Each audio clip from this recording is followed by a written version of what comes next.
Morning, how are y'all? You I'm know, doing this great. this this Sam Cooke story has been around for a lot of years, and there's different variations, and there's different sort of there's parts of it not a lot of people know. Let's start from scratch. What was the motivation for Mayor Perkins in this case to reach out to the family of the late singer Sam Cooke? Well, I think there's a couple of things that kind of converge. I mean, obviously, this is an incident in Shreveport's history that is, shameful and embarrassing. But Mayor Perkins is also intrigued by Shreveport's rich music history, which gives us sort of a unique identity. And he saw an opportunity to kind of bring those two together and take something that was an ugly incident in our past and turn it into something more positive. For anybody that doesn't know, and I reckon there's a lot of folks who may not, give us maybe the abridged version or whatever version you prefer of this Sam Cooke, Solomon Burke, etc. tale. Okay, so in October 1963, Sam Cooke came to Shreveport and performed at the Municipal Auditorium. He, his wife, Barbara, and his manager went to check into the Holiday Inn. Now, this is not the same Holiday Inn, downtown Holiday Inn that we have now. It's a Holiday Inn that was a couple of miles on the outskirts of downtown on North Market. And he was refused service for being an African American. They actually said that to you. Black people can't come in here. I'm sorry? They actually said black people are not allowed here. So he was actually arrested for disturbing the peace, but he was refused service for being black. Wow. And he refused to move on. And this comes from his biographer. But he stood his ground. He wasn't going to walk away. Got to the point where he was indignant about it, and his Barbara, his wife, started to really fear for his life. And his biographer says that she told him, "Sam, we need to get out of here. They're going to kill you." And Sam said, "They ain't going to kill me. I'm Sam Cooke." And she told him, "No, not to them. You're just another, Mm-hmm. And that comes from his biographer.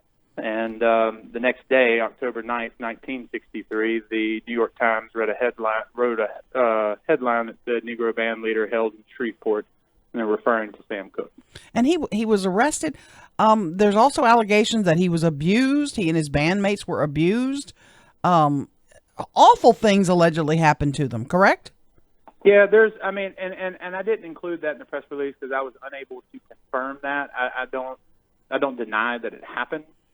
But I just was unable to find any third party or independent corroboration of that fact, so I just didn't include that in the press release. Family members ask for the apology? Has it been something this was something, not to my knowledge. Okay. This was something that Mayor Perkins reached out to Carla Cooke, his youngest daughter. Now, and to give you a little background on her, she's a performer in her own right.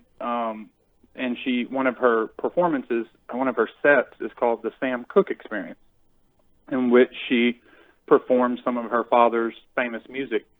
And so initially we reached out to her about issuing this apology, and then it kind of became something where there was an opportunity for her to come to Shreveport, perform at the Let the Good Times Roll Festival. And so we felt like it would be a richer experience if, rather than just apologizing to her over the phone or via Skype or something like that, if she came to Shreveport, had an opportunity to perform some of her father's music in this city, and then Mayor Perkins would join her on stage at the festival Saturday night, June 22nd, about 6 o'clock, 6:15, and offer an apology to her father and her family on behalf of the city of Shreveport. How was that received by her? Was she excited to hear that he was going to do that? Yeah, her whole group was very receptive. They were on board with it right from the beginning. So they knew the story. Sam had said he'd never play here again, and never did. Yes. In fact, the first person I spoke to was her publicist, not her. I didn't even finish getting the story out of my mind. I didn't even finish the sentence before he began to tell me the story.